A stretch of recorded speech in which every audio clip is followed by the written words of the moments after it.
everyone. My name is David Makovsky. I'm a senior fellow, Ziegler Distinguished Fellow at the Washington Institute for Near East Policy, and the director of the Quartet project on Arab-Israel relations. Today, we are marking the release of the second of the Washington Institute's series of presidential transition memos to the new administration. Every presidential inaugural year since 1988, we've been engaged with new administrations on an array of Middle East issues. This year, we will be producing about a dozen presidential transition memos. We're continuing our series discussing one of the most long-standing challenges of Middle East policy, Arab-Israel relations, and the Israeli-Palestinian conflict. I'm the author of the transition paper being discussed today, entitled Building Bridges for Peace, U.S. Policy for Arab States, Palestinians, and Israel. The paper explores how the Biden administration could use progress on the Arab-Israel normalization track to re-engage dormant ties between Israel and the Palestinian Authority, and to restore hope, energy, and enthusiasm in the potential for a two-state solution to the Israeli-Palestinian conflict. This paper is available on the Washington Institute's website for your reading after this event. Today, we will explore some of the issues presented in this paper and the potential for Arab-Israel normalization with our esteemed panelists who are officials, business leaders, and scholars with deep expertise on politics, business, and governance among Israel, Palestinians, and Arab states. Therefore, I'm delighted to welcome Ambassador Yousef Al Otaiba, Khoury, and Fleur Hassan-Nahoum. Ambassador Yousef Al Otaiba has served since 2008 as the UAE's ambassador to the United States and Minister of State in the Emirati government. Khoury is the chairman of the Consolidated Contractors Company, the largest construction company in the Middle East. And Fleur Hassan-Nahoum serves as the deputy mayor of Jerusalem, in charge of foreign relations, international economic development, and tourism. I look forward to exploring this relevant, timely issue with them and learning from their insights. Before I begin, I just want to say that if you have questions for our panelists, please feel free to send them to policyforum, one word, at washingtoninstitute.org, or use the Q&A function on your webinar to send them directly to me. I will do my best to address them over the course of our conversation.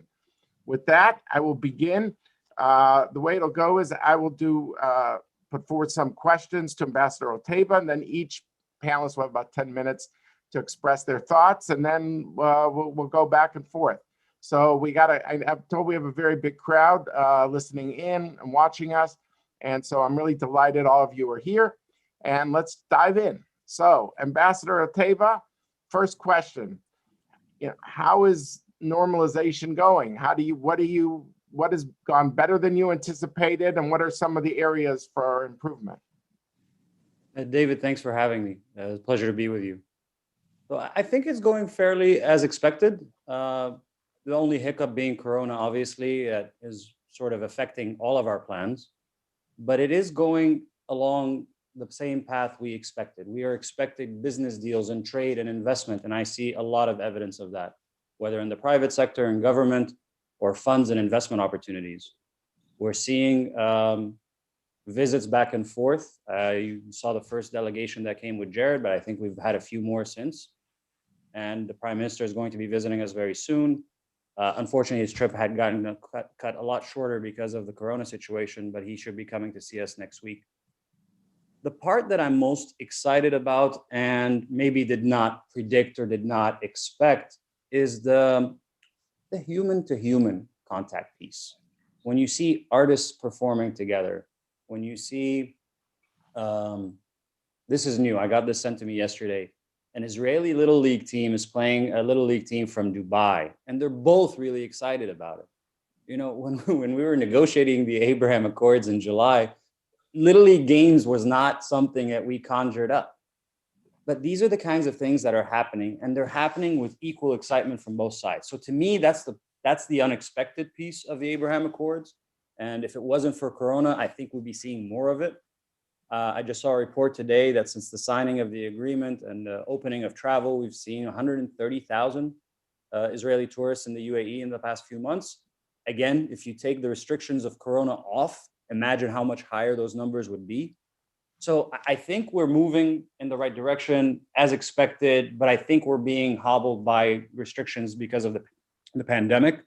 And once those restrictions are gone, once people are able to travel safely and move around, and I think it's also very cool that the fact that the number one country in vaccination is Israel, the number two country is UAE, and the number three country in the world is Bahrain.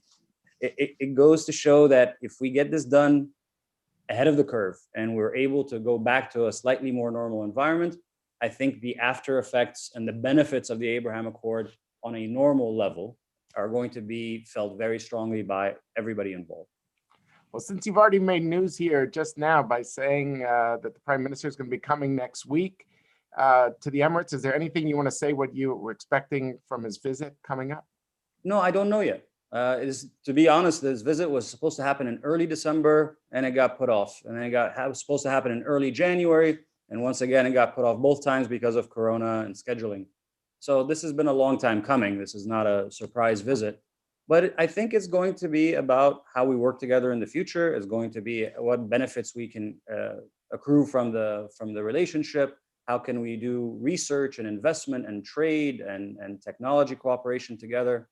There's so much potential. I mean, you've had two of your strongest economies in the region, swimming in separate lanes, finally able to engage with each other.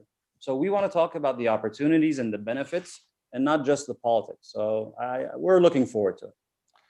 And what are your hopes for normalization's, the trajectory of normalization during the Biden administration? I don't know yet. I think, as we expected, the Biden administration has come in and been completely preoccupied with COVID, and that's been their focus. The few people that I've spoken to, that seems to be the concern. I don't know if they're going to be as energetically, going after normalization deals the way the Trump administration did. I think everybody's going to be in wait and see mode for a while. There's going to be an election in Israel in about 2 months, 2.5 months. So there's a lot of things that are still up in the air. And remember, the Biden team has only been in office for about 2 weeks. So they're still trying to figure out where the bathrooms are and where to navigate and so on. So what if, this whole issue, which I will be discussing, and I know others will be discussing on the panel, about what I've called the bridge versus the bypass road on the Palestinian issue. And the fact that you're appearing here with a leading Palestinian, I think is significant. I don't know, maybe you've had other appearances that I'm not aware of, but can you talk a little bit about it and the fact that Abbas seems to have tempered some of the angry reaction he had to it? He sent his ambassador back, to all these countries, the different ambassadors. He didn't oppose the Moroccan normalization. Do you see a new attitude on the Palestinians? And can you imagine that some of the difficulties in that relationship will be bridged? And I'll, of course, caveat it with the what I call the Emirati template, that you actually put a condition, and you did that in your op-ed to Yediot Achronot, of normalization versus annexation, that was part of it, that was part of the deal. So can you talk a little bit about the relationship with the Palestinians and how you envisage this as helping Israeli-Palestinian peacemaking? yeah, when the Abraham Accords were announced on August 13th, what happened immediately afterwards was nothing surprising. Everybody looked at a very shocking, newsworthy surprise with their own lens. So the Palestinians saw it from a Palestinian lens, and they thought it was targeted to them. Iranians looked at it and thought that it was about Iran.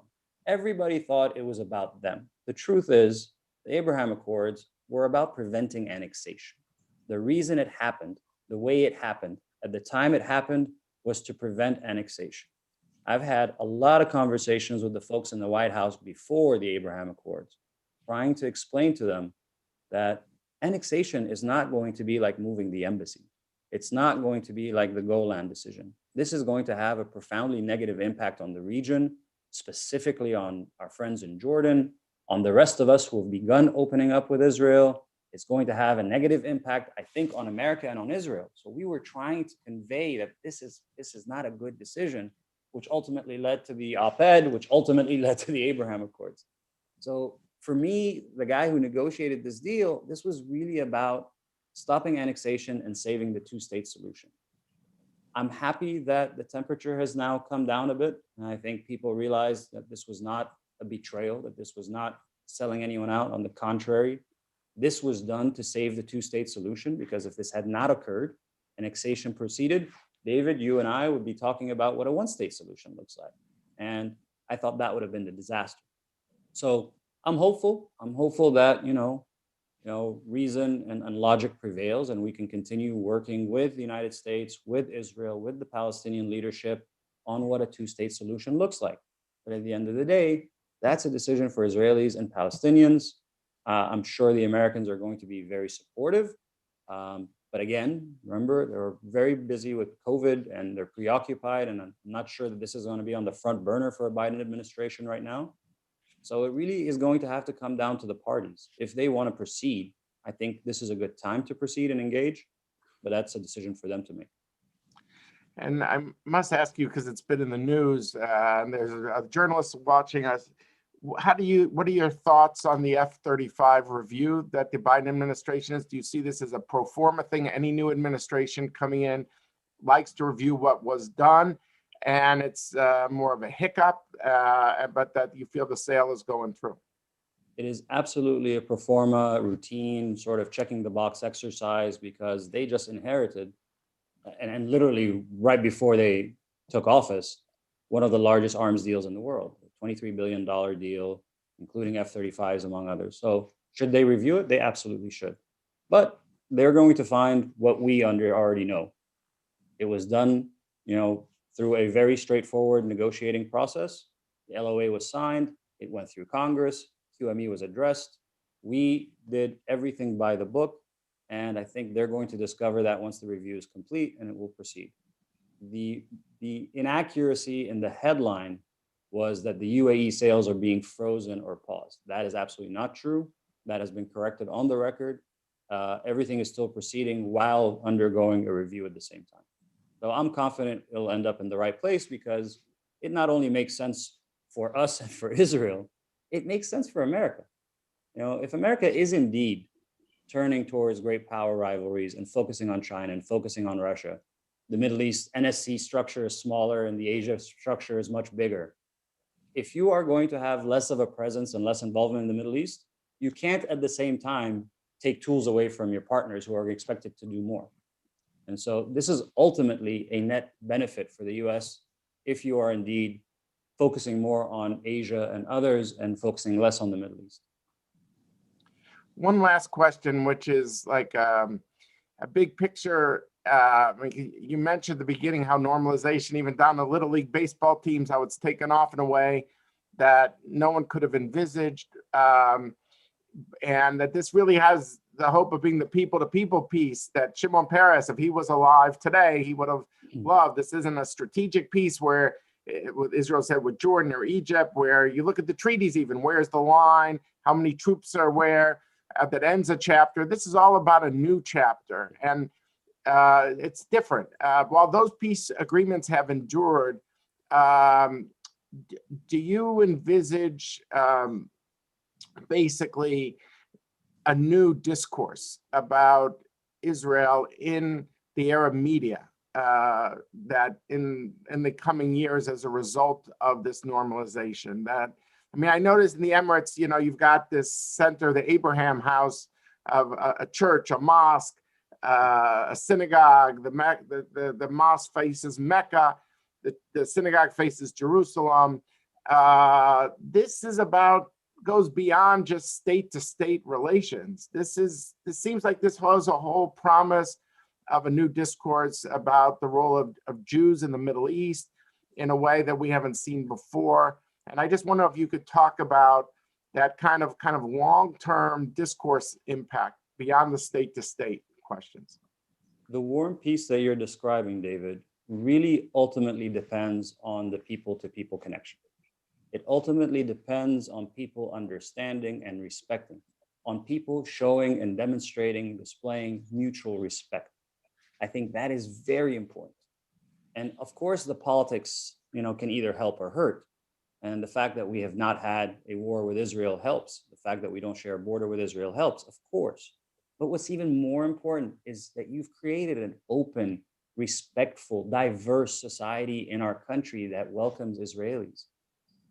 I'm reading the same media you are. People are saying they're hearing more Hebrew spoken in the malls in Dubai than they are Arabic. It's happening because we're accepting people because we respect them and we expect them to respect us. Before the Abraham Accords were signed, we welcomed the Pope in February of last year. We welcomed the Special Olympics Games. We welcomed people from Jewish organizations as far back as 20 years ago. ADL and the Simon Wiesenthal Center in California were coming to visit the UAE 15 years ago. We created an open society that welcomes diversity and inclusion and respect. If you build that, if that's the foundation, you will have a warm peace. And so I think we're positioned for having a very healthy, warm, exciting, mutually beneficial relationship with Israel because there's support for it. You created the right environment, the right landscape for it. So yeah, I'm very optimistic. Now, can it affect other countries? I don't know. Each country has to make that calculation for themselves. But I know how I see it from the UAE angle. Well, thank you so much for these opening remarks, Ambassador Otaiba. And now I'm going to move over to the next panelist, Samer Khoury. Samer is, in the intro I said, his firm is the biggest Middle East construction firm. You're based in Athens. Your family and your dad is someone who's been historically, over decades, been very close to President Abbas. You know him very well. And we're just delighted that you're with us to really share your sense of Palestinian thinking. I realize you speak only for yourself. I want to make clear you're not an official, but I'm really just delighted, Samer, that you're here with us, and the floor is yours. Okay. Basically, I would like to say a few things about what we think about as Palestinian businessmen about the Abraham Accords.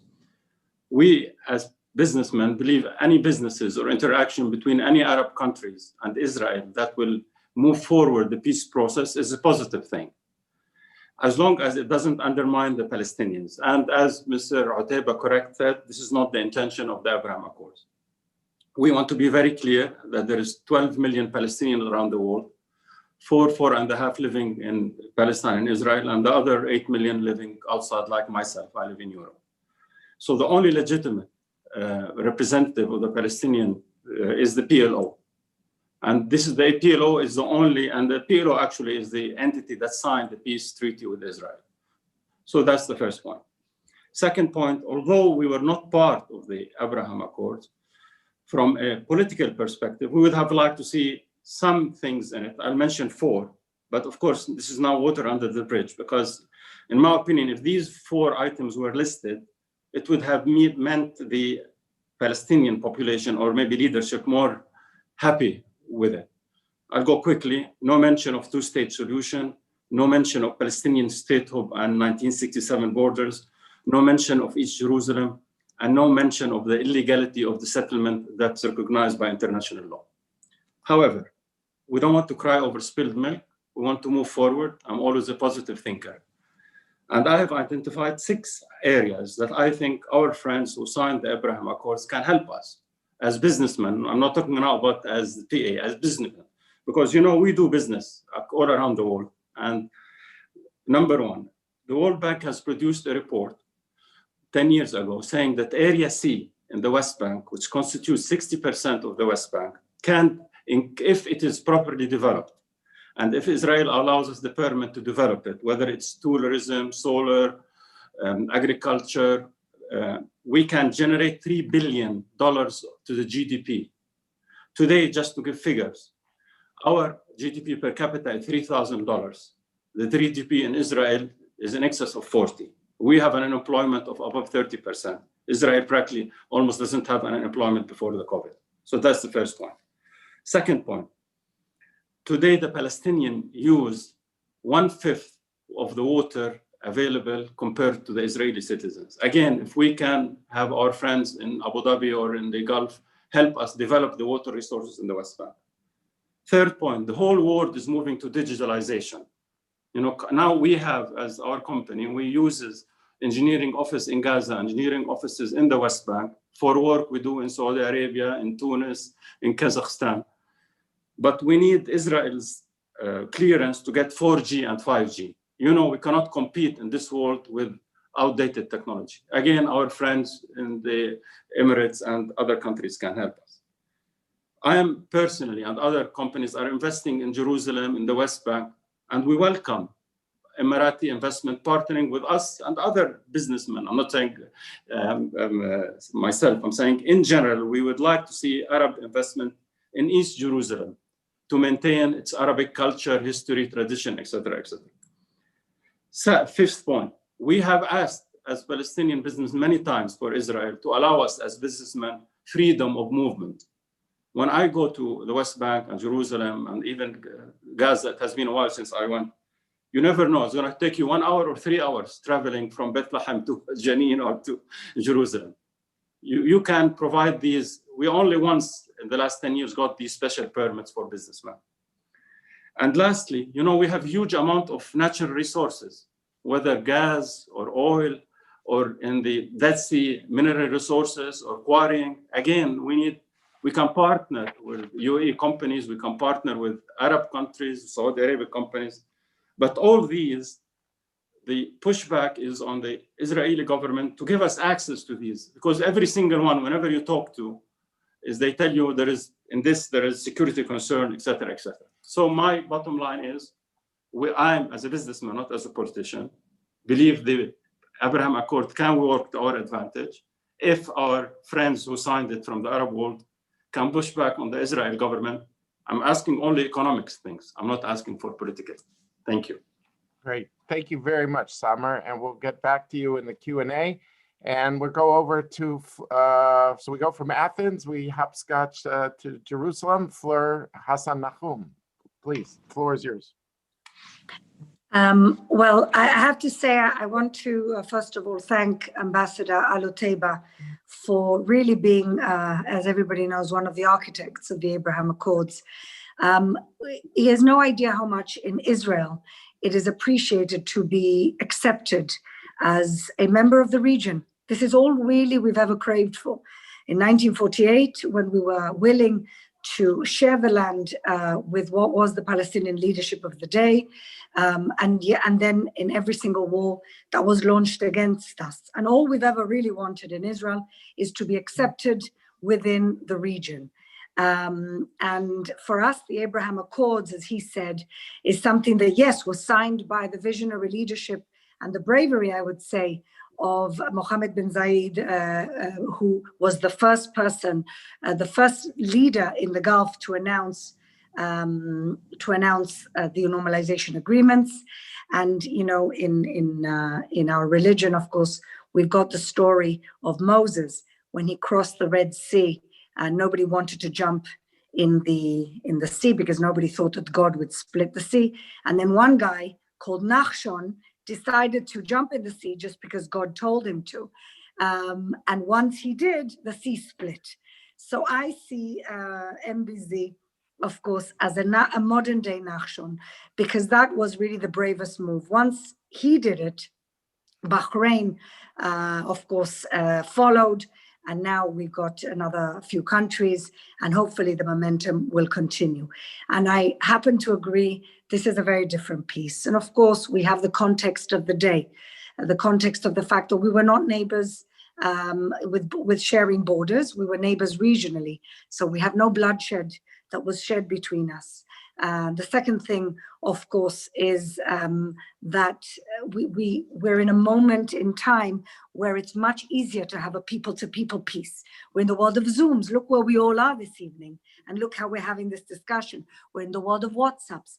I don't know if peace with Jordan and Egypt would be signed today, whether it wouldn't be easier to trickle down to people because we are just more connected around the world. And so we have to look at this piece in the context of the day. But once and this is what's really beautiful, once the leaders announced the peace, people just went whoosh and started creating these connections.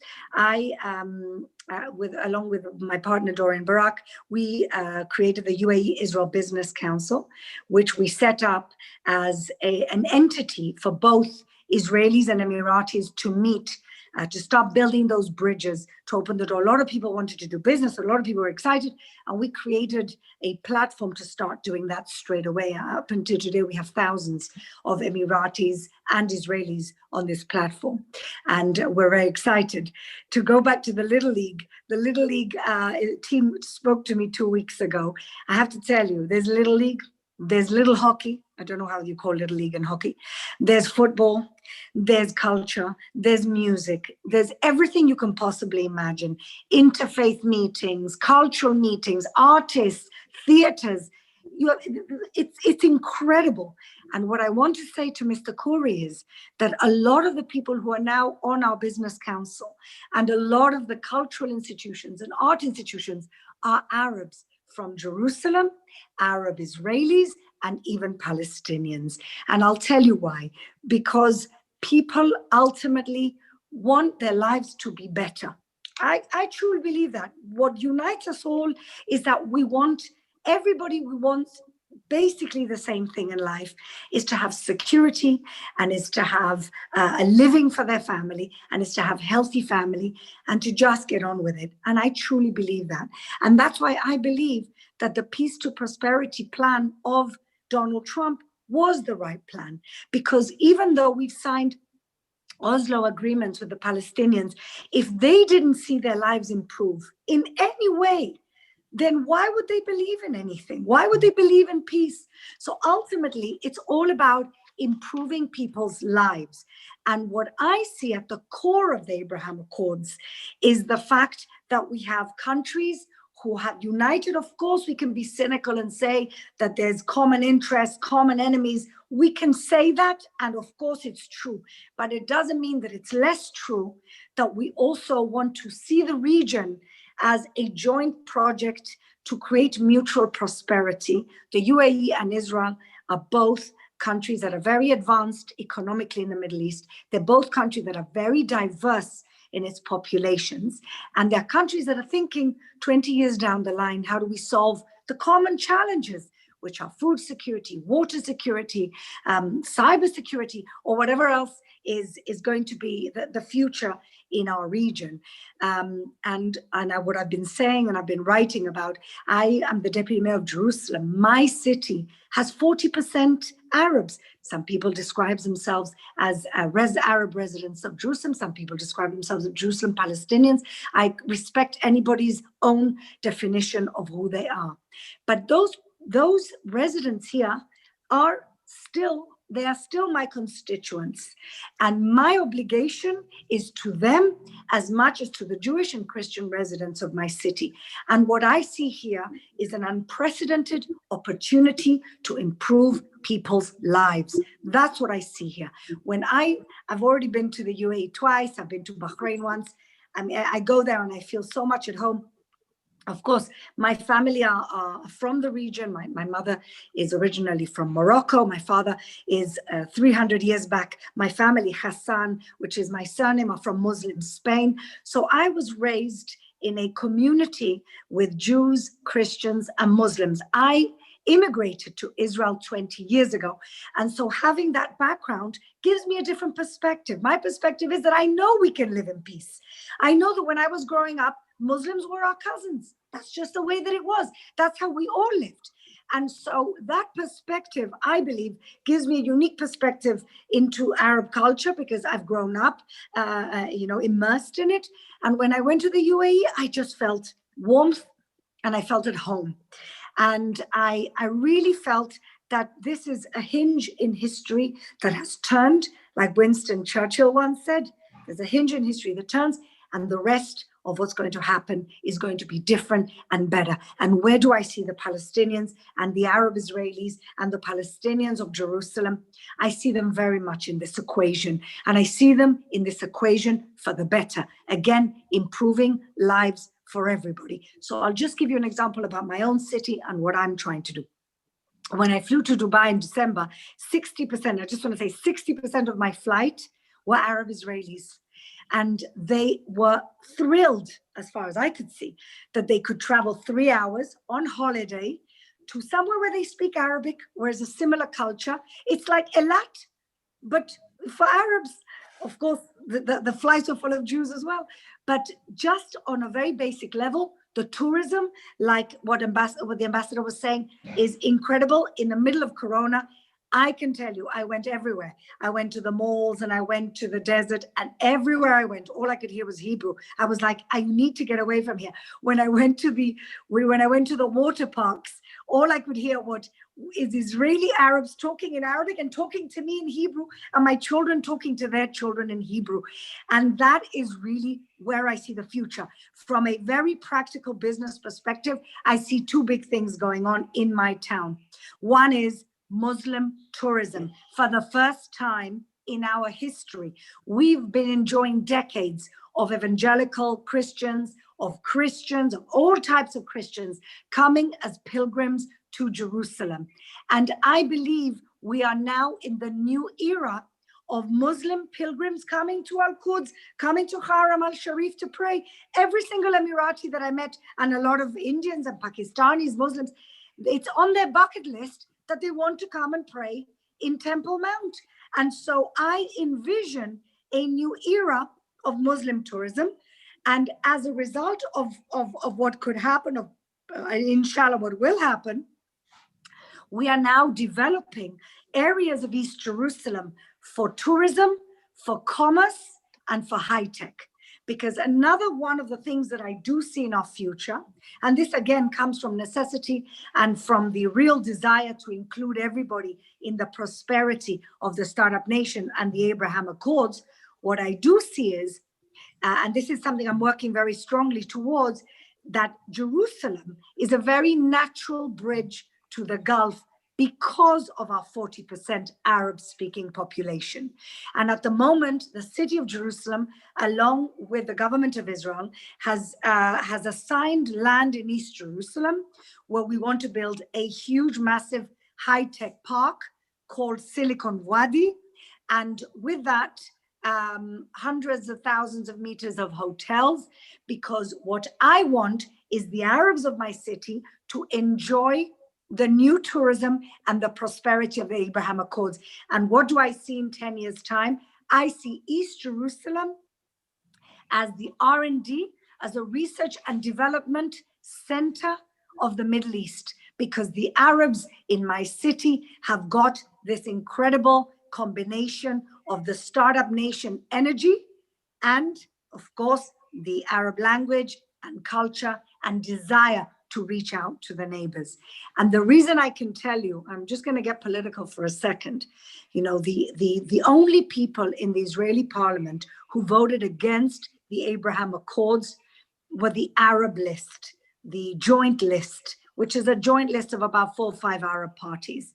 Now, in the polls, and you always have to be careful of polls, the Arab parties have lost a third of their support, because the Arab Israelis, the Arab citizens of Israel, supported the Abraham Accords and their leaders did not. And their leaders will be paid back by the people who will enjoy the fruits and the prosperity of the Abraham Accords, because the Abraham Accords is here to unite and not to divide. And Summer, there's always things to do to make things better, movement and business, etc. But Israelis, ultimately, whatever we do, whatever we block, is for one reason and one reason alone. We fear. We have an existential fear of being eliminated, because we cannot afford to lose one war or one conflict. And what this Abraham Accords has given us, on top of all the potential prosperity, it has given us the feeling that we're not alone in the Middle East. And if we have to face Iran, we're not alone in the Middle East anymore. And that has given us the security and the confidence, perhaps, to now think and rethink how we can put our arms out and figure out what we do with our Palestinian cousins and neighbors. Thank you very much, Mrs. Nahoum. That was very hopeful. All 3 of the presentations have been really hopeful about the possible economic fruits of and cultural fruits of peace, and that's really actually very heartwarming. I feel like I have to deal with the older unfinished business as we go over that bridge. So I'm going to try to distill. I urge everyone, if you have a chance, to go to the Washington Institute website to look at the transition paper on this issue about what could the Biden administration do. I mean, I have to step back for a moment and talk a sense of context that I think will be helpful in understanding why, in my view, there's a need. How did we get to this point? And I think that, when I try to, when I say, what does the Biden administration do? What is, you're trying to look for remedies, but remedies to what? So I think there's a sense of what is the big picture here? What's the context? And the context is that the classic API, Arab Peace Initiative model of 2002 is no longer in place. That whole model was based on the premise that Arab states would really freeze, have no relations with Israel until the Palestinian issue is resolved. It didn't work over 18 years. And over 18 years, a lot has changed in the Middle East. And these countries do not want to defer their own national interests. And I think big picture why that is, and I realize there'll be other panelists here, including an ambassador, may disagree with me, but from the way I see it is that the energy dynamics in the United States, whether it's fracking, whether it's alternative sources of energy, all this talk of American energy independence, pivoting to Asia, all this has created a sense of, look at the last two administrations, whether it was Obama, whether it was Trump, whether it was a Democrat, whether it was a Republican, that the American military has retrenched. I wouldn't say it's completely withdrawn, of course, but there's a retrenchment. And that retrenchment has meant that you've got to rethink certain things. And it's coming at a time that the Iranian footprint in the Middle East has enlarged. There's the whole ISIS dimension. There's other elements of radicalism. And basically, you need, if, as I see it, if you're a Gulf Arab, you need to look for countries that are regionally aligned to deal with this perceived vacuum of American retrenchment due to the energy dynamics. And again, the Iranian enlarged regional footprint, its nuclear program, only reinforces this idea of, well, who's going to fill this vacuum if America's pulling back? I didn't say pulling out. And the other element is, how do you diversify? If indeed oil, people now, GM just announced the other day that all of its cars in 2035 are going to be based on gas, are not going to be based on gas anymore, going to be based on alternative energy, electric cars. So what does that mean? How do you diversify? And I think here you've got all this Gulf capital and with Israel's technological entrepreneurial spirit. So if you look at that kind of the geopolitical trends, and if you look at some of the economics, and we're talking about the Emirates, of course, there's other countries. We have a slide here. Israel sees itself as a startup nation with 6,000 startups. The Emirati Sovereign Wealth Fund alone is like $1.3 trillion. Half of the Israeli public before COVID and assumingly after COVID travels abroad, over 4 million out of 9 million. I know you people that might think it's a typo, but it's the truth. So there's a huge tourist outlet potential here, has been discussed. So on one hand, the big picture as I see it is these big regional international trends not deferring their interests, and therefore the old API paradigm really is just isn't relevant in the same way. So some people say, well, how are you going to link it here? I mean, clearly the Venn diagram doesn't work. But what we've seen is the 4 times, and I was part of one, but 2000, 2007, 8, 2013, 14 is when I was a part of the Trump peace plan, have all tried to solve the whole Israeli-Palestinian conflict. And none of them have been successful. We could point fingers on why, but the point is that the Venn diagram between these leaders, when they try to hit the home run ball, excuse the mixed metaphors, you swing for the fences, you can strike out. So on one hand, if the goal isn't achievable because of this Venn diagram doesn't overlap, they can't hit the home run ball. I think to ignore this issue, to ignore the Palestinian issue, and Ambassador Otaiba said himself, this was part of their own thinking, not to ignore it. I think that won't work either, because the status quo isn't static.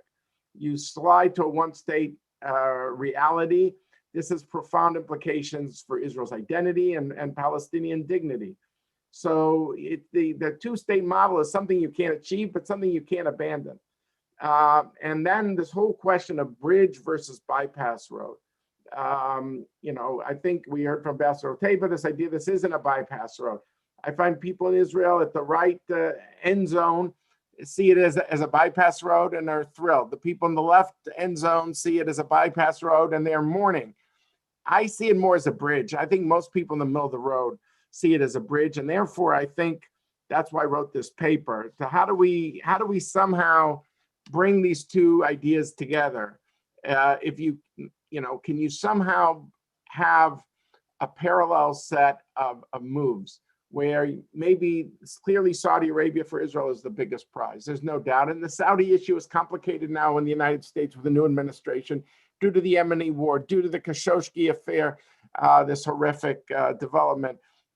But at a certain point, the question is, can there at least be partial moves on the Saudis? As long as the king is alive, probably he, is someone who was an architect of the 2002 accord. He's not going to, shift from that. But on the other hand, senior Bahraini officials will admit to me privately, without the Saudi king, they wouldn't have had what they called the blinking green light for normalization.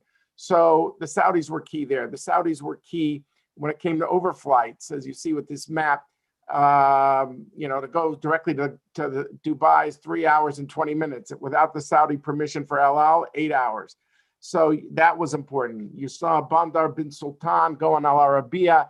Those of you who haven't seen it should go to YouTube and put in his name. It's all with English subtitles, 3 nights in a row, and try to reshape the narrative on missed opportunities on peace.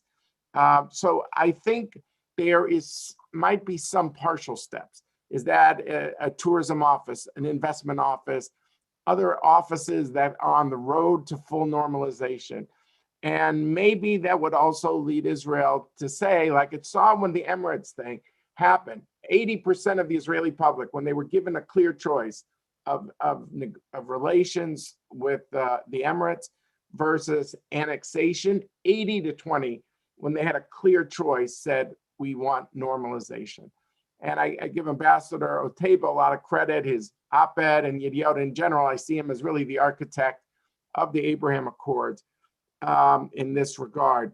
So could there be some move by the Saudis, and could it be somehow tied to Israel and the United States looking differently on settlements? Clearly for Palestinians, undifferentiation is everything. It's always been undifferentiated. But I've also seen that the undifferentiated view, saying our public postures against any settlement anywhere, has lost the Israeli public because Israel tunes it out. Doesn't mean, though, the United States needs to embrace and be pro-settlement anywhere. I want to make sure I'm not misunderstood. But at the same time, what our public posture as Americans, as an administration is, maybe should also be dependent on Israel. If Israel restrains itself and says, we're not building beyond the security barrier, and therefore we can't achieve 2 states, but you know what, we want to leave that door open, then I think America can differentiate as well in our public posture between those settlements that are not inconsistent with the 2-state solution and those settlements that are. That's the key distinction. But it's not probably right for the US to make a move without Israel taking its move, not just freezing outside the barrier, but stopping. What about the settlements already there? I'm not getting into that. But I think if Israel would expect, say, look, we can't solve 2 states now because whenever it's all or nothing in the Middle East, it's nothing. I think at the same time, it can say, we're not going to add new people.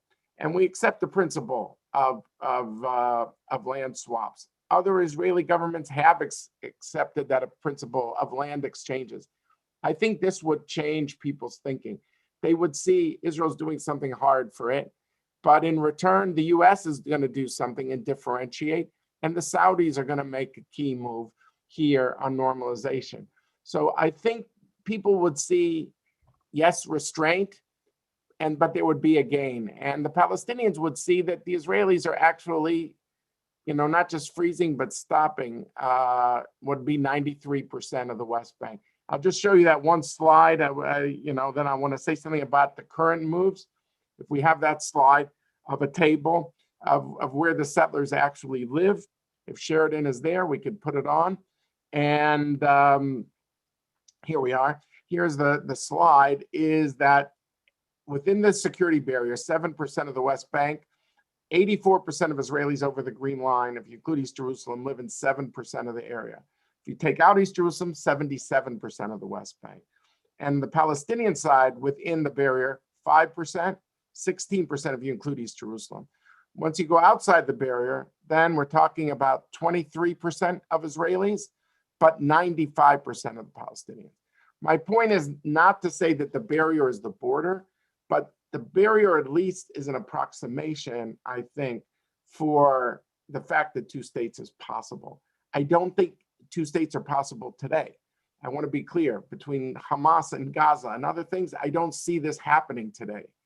But I think whenever it's all or nothing, it's nothing. So let's think ahead, let's be creative and say, how is it that one side can gain and the other side doesn't lose? That, I think, is something that, in my view, I think I'd like to see left open. The last point is the obvious point, but that we haven't really talked about, so I'll just say it, and that's, that the Trump administration is also got a lot of other things going on. Ambassador Otaiba said it at the outset: COVID, and the economic implications of COVID, and China, and climate change. There's a lot going on here in the United States. Not only is there the Venn diagram doesn't lead to two states, I don't see the bandwidth in the United States right now for a grand political deal, especially given the fact that it hasn't worked 4 times. So I think, though, at the same time, we need to end as Americans this impasse with the Palestinians, irrespective of Israel. The Palestinians took a step, well, you could say, well, the US took a step by opening up the embassy, then the Palestinians boycotted. But the fact is that I think we've seen statements, even in the early days of the administration, desire to restore those talks, to reopen a US consulate, which has traditionally been a conduit for providing a Palestinian perspective. I think this is something that is possible, but if you're talking about congressional funding, which I know people were going to ask me, I think that's going to be linked to some reforms on prisoner payments on the Palestinian side. There was an article in the New York Times about new thinking on the Palestinian side. I don't know if Samar could comment on that for us, but I think this idea of saying, look, if you tell me that if somebody goes to jail for violence against Israelis, I don't want his wife to starve, I don't want his children to starve, I don't want anyone thrown in the streets, of course, God forbid. So there's a welfare safety net. So a needs-based approach would be the family. But if you say that if you are more longer in Israeli jail, and that means you've done more violence, is usually the reason why you're in a longer time, that because of that, you're gonna get triple the national average, and you're gonna have a job for life and all this, then people say, hey, that's pay to slay. That's incentivizing people to kill. That's something can't accept. And that's why the US has our Taylor Force, which wasn't passed on partisan lines. It was passed really broad consensus. So I think to end Taylor Force, you need reforming the prisoner payment system on the Palestinian side. This creative thinking that we're hearing about, I think Americans, Europeans, others are engaging with the Palestinians.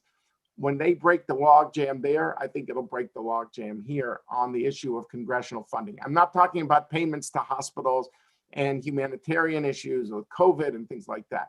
But I think that this is something that needs to be resolved. So just to summarize it all, and I would just say, I don't see a grand initiative with presidential involvement, because the president's got a lot of other things to do. But I do think you do some preliminary steps to end the impasse between the US and the Palestinians, but the Palestinians have to act as well. And then I see a partial moves that each side feels that normalization and peacemaking can reinforce each other. That can be a bridge and not a bypass road. And I think we've heard from all the analysts, all the panelists, the fact that there's going to be more touch points between Israel and the Arab world is a good thing. And that's something I think to build on. So why don't I stop with my remarks and then go back to some of our other participants at all who want to comment. Maybe Samer, we'll start with you on this one if you had any thoughts. I'll have three quick thoughts. First, in my opinion, the USA and the Palestinian needs to return the relationship because during Trump it went downhill.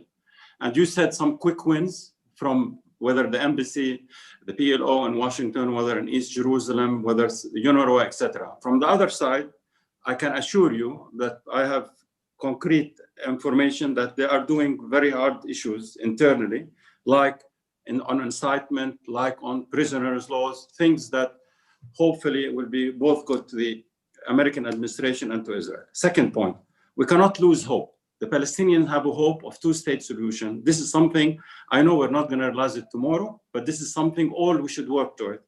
And I think the third is that we think, as you said, the Biden administration is going to be very busy with many matters.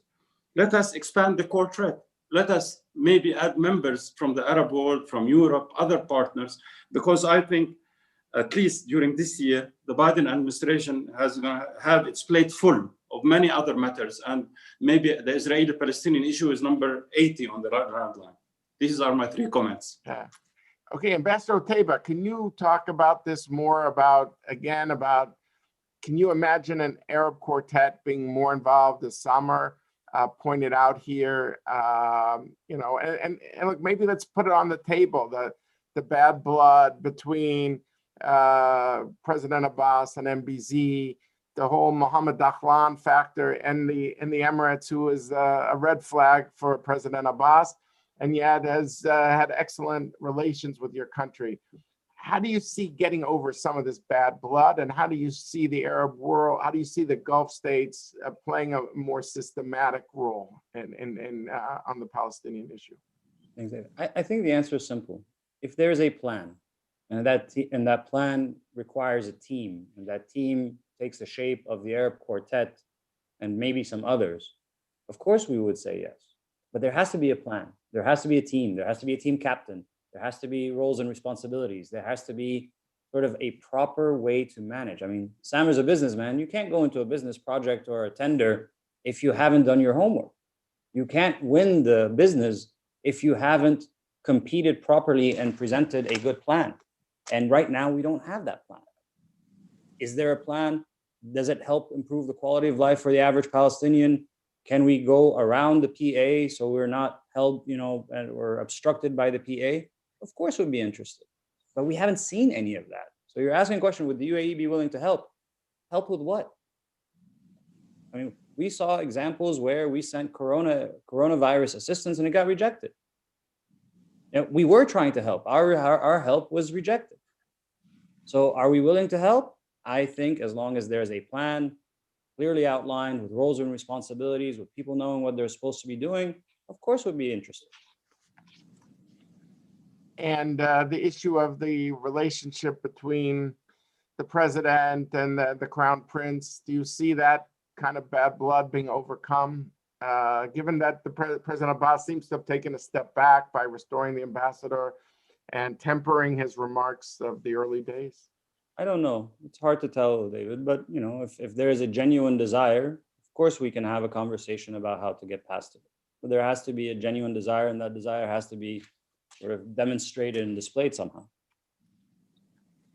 And actually, Samer, and then I'll get to you, Fleur, in a second, but Samer, can you also say something about, the ambassador mentioned the COVID issue, which has gotten some international attention. We heard that Israel sent some vaccines this week, that there has been this shipload coming in from Russia. Can you talk a little bit about the vaccine issue as well? Yes, my last conversation with the Prime Minister, that we expect 2 million doses to come from Oxford, from the UK. The first batch will arrive in the mid of February, and they will arrive in 2 weeks intervals. There is also an order from the Russian vaccine. Russian donated 10,000 units, and the balance will start to arrive also in February, March. we have asked, I don't know, I was told by the Prime Minister, they requested from Israel, and initially they said no. But as I understand, in the last few weeks, some were given to the hospitals. Okay. Fleur, over to you. Do you see the, you know, I mean, the early days of the vaccine, of the COVID, we saw a lot of cooperation of the hospitals in East Jerusalem. And with Israel, at one point, I think even Israeli planes flew over East Jerusalem hospitals as a sign of respect. There was some press stories about that early on. How do you see the medical community in East Jerusalem working with the West Jerusalem? Because there's been some, you know, stories in the other direction too on vaccine distribution. But how do you see that medical cooperation? Well, first of all, I wanna set the record straight. The 40% of the Arabs in East Jerusalem are all part of the same medical system as West Jerusalem. I have 4 children. I've given birth 4 times. And every time I've given birth, I've shared a hospital room with an Arab woman from East Jerusalem. And so the hospitals in East Jerusalem that are the Arab hospitals, let's say, they are hospital mainly for West Bank Palestinians, because all of the East Jerusalem Arabs are they all have social security status. They're all residents of the city, and they all have education, health, and everything else. The only thing they don't have, 90% of them, and not because they can't, but because they haven't wanted to, but that's changing, is citizenship. Because the law in East Jerusalem is that everybody has a right to get citizenship. At the moment, about 15% have exercised that right, but every year we see that more and more Arabs from East Jerusalem want to be citizens. And the reason they want to be citizens is because they don't want to be under the Palestinian Authority. Because let's be honest, the Palestinian Authority has not shown to be a mature political entity that has its people as its first priority. If it had, we would have had peace years ago. The kind of desire to destroy Israel, unfortunately, or at least, you know, the way that this is taught in their education system, is far bigger than the desire for self-determination. And that really is at the essence of the fact that we still don't have peace. So if we're going to talk about peace, and we've seen a beautiful example in the last few weeks with Saudi Arabia, Saudi Arabia has done something incredible. They have decided to take out incitement, anti-Semitism, and any incitement against Israel and the Jewish people out of their educational curriculum. Now, the Palestinian Authority committed to doing this during the Oslo Accords. And 5 years ago, they changed their books, but they made it worse. I have so many examples, and this is what kills me more than anything, because if we're even sitting here talking, contemplating, dreaming, fantasizing about peace, the first thing that has to happen is for children not to be taught to hate. And when you have math books that has math questions about how many jihadists died in the first intifada, the second intifada, how many Jews did they kill? That's a question in a math book. When you have physics books about what's the pressure of the catapult when you're throwing it at an Israeli soldier, when you have glorification of martyrdom, when the best thing a child could hope for is to be a martyr for the cause. This is unfortunately the milk that has been fed to babies. And this is the most disturbing thing. I would even say more than pay to slay, because we have zero horizon, zero future of peace if the generations are continued to be taught hate. And why did the American administration stop funding UNRWA? Not because they just decided to stop funding UNRWA, because 55% of the UNRWA budget goes to Palestinian schools. And those Palestinian schools are teaching their children to hate. They're teaching their children that Israel does not exist. You look at the geography books, we don't exist. None of our cities exist. And there's an obsession with the right of return, which of course, when you have the right of return exercised in fully, it means there's no Jews left in Israel. And so before we even start to talk about a two-state solution, before we even start to talk about going back to the table or restoring help, the first thing is stop this child abuse of hatred from children from kindergarten when they are told that their best prospects in life is to martyr themselves for the cause. Children that have been born in the same area, their parents and their grandparents in the same little neighborhood of Jerusalem are being told that they're going back to Jaffa and Haifa one day. They're not being taught to coexist. They're not being taught one day we're going to share this land. My children come home singing about songs of one day there'll be peace. Next year we'll have peace. That's what my children are singing. Okay, Unfortunately, so let's hear and from I say Summer. unfortunately, the other side are not singing songs of peace. And until we have that sorted out, and Summer, don't just dismiss it. I've spoken to the PA and they're dealing with incitement. I want to know what they're doing to deal with incitement, because I'm the going to press tell you. and the education I'm gonna tell system you. is I'm gonna tell you. completely overrun by hatred.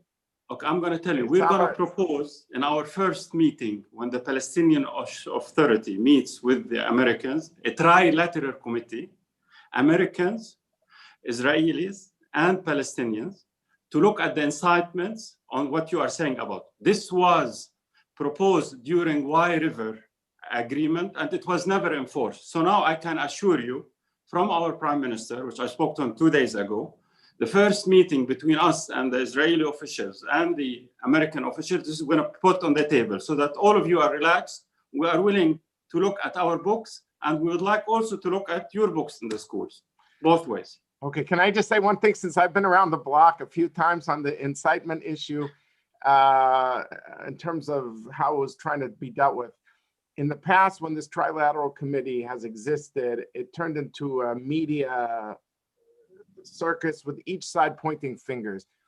If it's going to be revived, as Summer says, it has to be revived in a way that emphasizes being part of a solution and not being part of a problem. Who incites more? Who incites more? An incitement meter on both sides. You're at 97 on the incitement meter. You're at 96. We have no incitement in our school books. I can guarantee you that. No. I know, but I could tell you that I'm just telling what happened in the past, Fleur, because I went through this. I was an analyst on the outside. I was once a journalist, and they will say so and so said this in the Knesset. Rechavam Ze'evi, who's dead now, was killed, by the way. But or this one said this, and what's his name, Smotrich. I mean, each side is going to bring public statements. All I'm saying is, I'm not talking about I like the fact. I'm talking about an educational system Fleur, I got built it. I got on it. hatred. No, I got it. But I'm saying is that should be the focus. The focus should be on solutions and not on who has done what to whom in the past. Because I'm just telling you, I've seen this movie before. I've seen the sequel. I've seen the part 3 of it. I've seen it, and I'm just saying, if it's not done carefully, it perpetuates the problem. What I think you want, I think all of us want, Samer wants, Ambassador Otaiba wants, I think, is something that actually finds solutions. And that we should be relentlessly solution-oriented, because I've just seen how this 3 trilateral panel did not work in the past. I'm sorry, I don't want to be the skunk at a garden party when there's violent agreement between you and Samer on the importance of addressing these issues. But I've just seen what's happened in the past. So let's learn from the past in order not to repeat the past. That's all.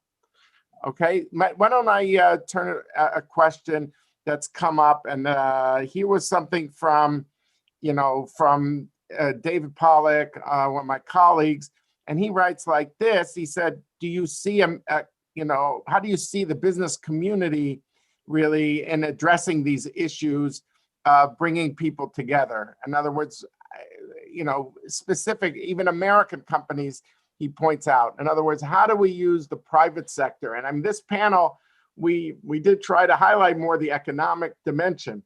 I don't know, Yousef, I mean, you're looking at Ambassador Otaiba dealing with the the excitement that this is the people-to-people peace that everyone's been waiting for.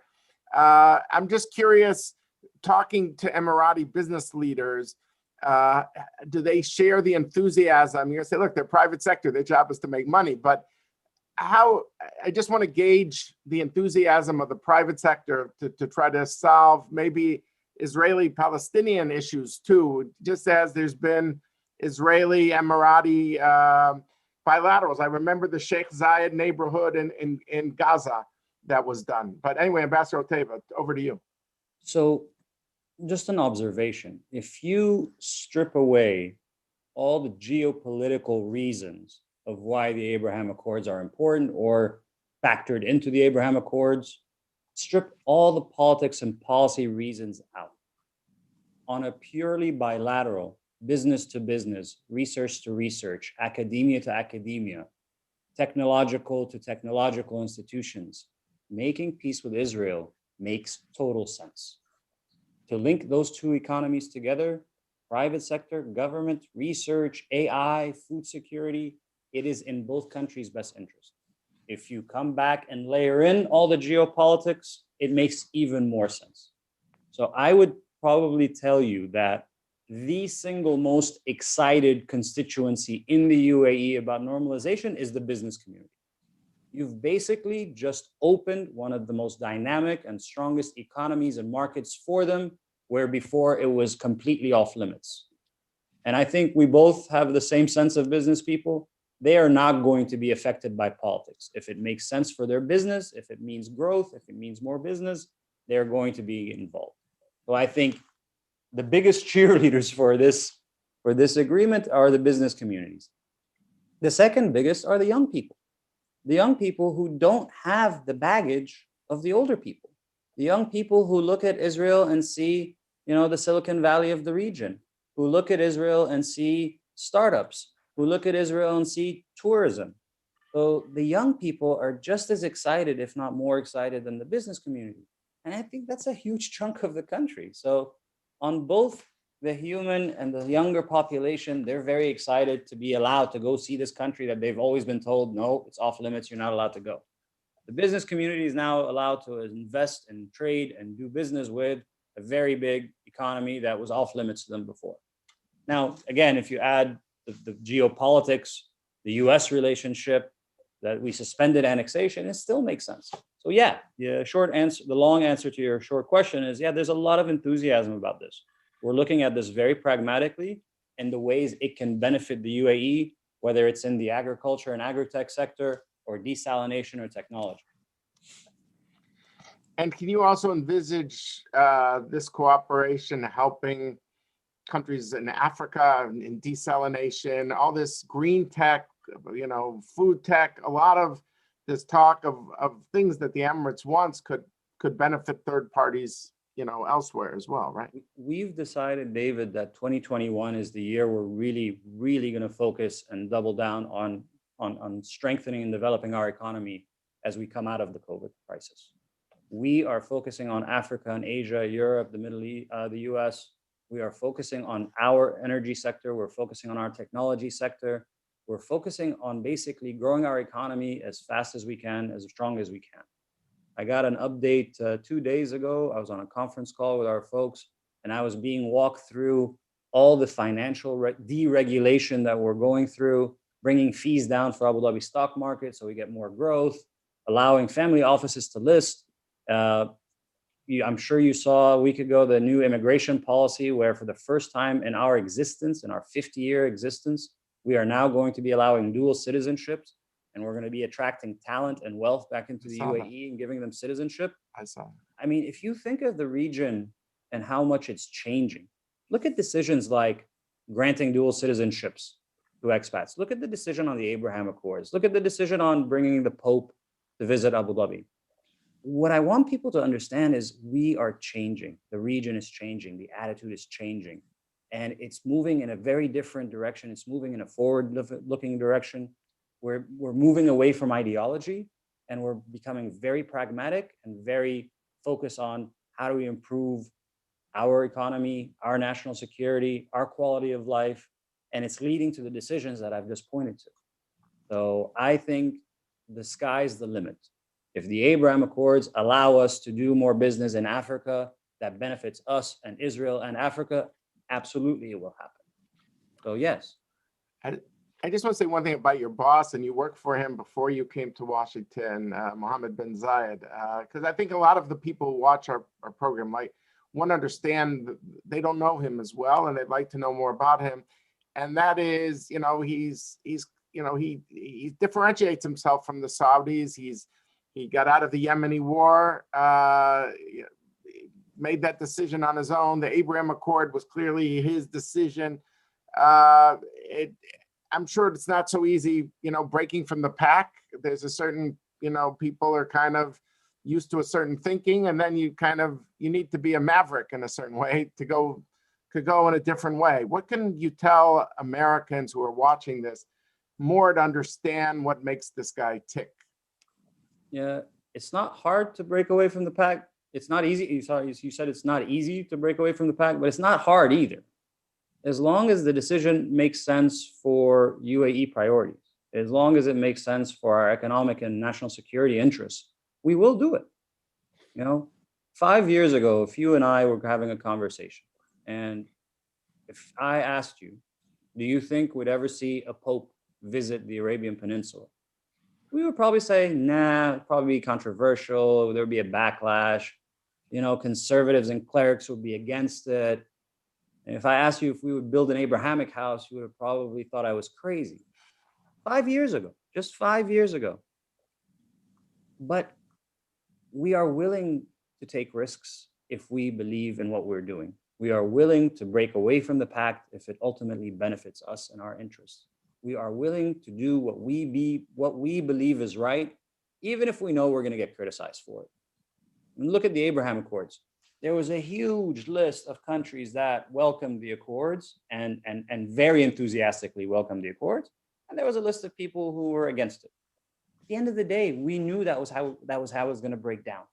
We knew exactly who would be opposed to it. We knew exactly who would be supportive of it. And we did it because it was in our national interests.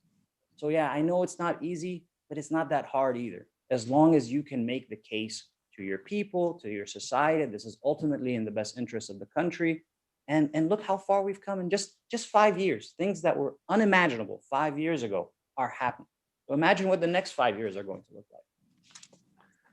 On that very hopeful note, I don't know if others would like to make any final comments. I was going to say something about the Biden administration, but Samer, then Fleur, then I'll wrap things up. I'm an optimist by nature, and I think I'm going to give you 3 reasons why I'm an optimist. First, we as Palestinians have never lost hope, and I'm 61 years old, and I've been living in this for 61 years, and I'm sure my kids still will never lose hope. We will one day we'll have a Palestinian state living in peace and harmony by Israel side by side. That's the first point. Second point, as Mr. Otaiba said, we and our leadership are getting older. We need to give a chance to the younger generation. We now finally have an election that's due in May. And my specific request here is for our colleagues and Israeli friends and Arab friends to push on Israel to allow us to have the elections in East Jerusalem. The third and final point, at the end, we are all under one God, whatever your religion is. We want to live in peace and harmony. And I'm sure if we put our minds together, if you leave this to businessmen, maybe we would have solved it a long time ago. Thank you. Okay, by the way, Samer, I'm glad you raised it before I go to Fleur. I just want to ask you on this issue of the elections, because again, being around for a long time, I've heard this idea of Palestinian elections for a while. And I spoke to a senior Arab, 3 Arab diplomats on Friday who were a bit briefed on this. And they said, no, this time we really are convinced that Abbas is serious. And, you know, I just want to know why you think it's different this time. Because we have switched it around. Hamas before insisted PLO, presidential election, legislative council. They wanted, even during Arafat days, they wanted a chunk of the PLO. Now what we said, and Abu Mazen got a letter from all the factions, you have to abide by the PLO charters, by the PLO commitment, including recognition of Israel, fighting terrorism, etc. And no one can allow to enter the election, whether he's going to be parliamentary, until he signs that document. So we reversed. So we have first the election of the Legislative Council, which is the parliament effectively. Then we have the presidential election. And lastly, the PLO. So anytime, my request here is to the United States of America and to Biden, we need your help to make sure that the people who support Hamas politically keep the pressure on them so they don't walk halfway through the election cycle. Is it true? I mean, do you believe? I mean, people said that, well, they won't contest the presidential, but they will participate in the others. Is it? Are you up? Do you? There's a meeting as we speak this week in Cairo, and I was in Ramallah last week, and I met Rjoub, who is a very strong man, and I'm sure Mr. Otaiba knows him.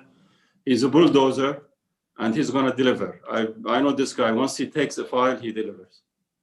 So, I mean, this issue of should there be criteria? Am I reading you right by saying you do think there should be criteria for them to run? That they either they're a party or they're a militia. I mean, it's bullets or ballots. It shouldn't be both. I mean, do you think they're gonna? What are the criteria that you think they will sign up to?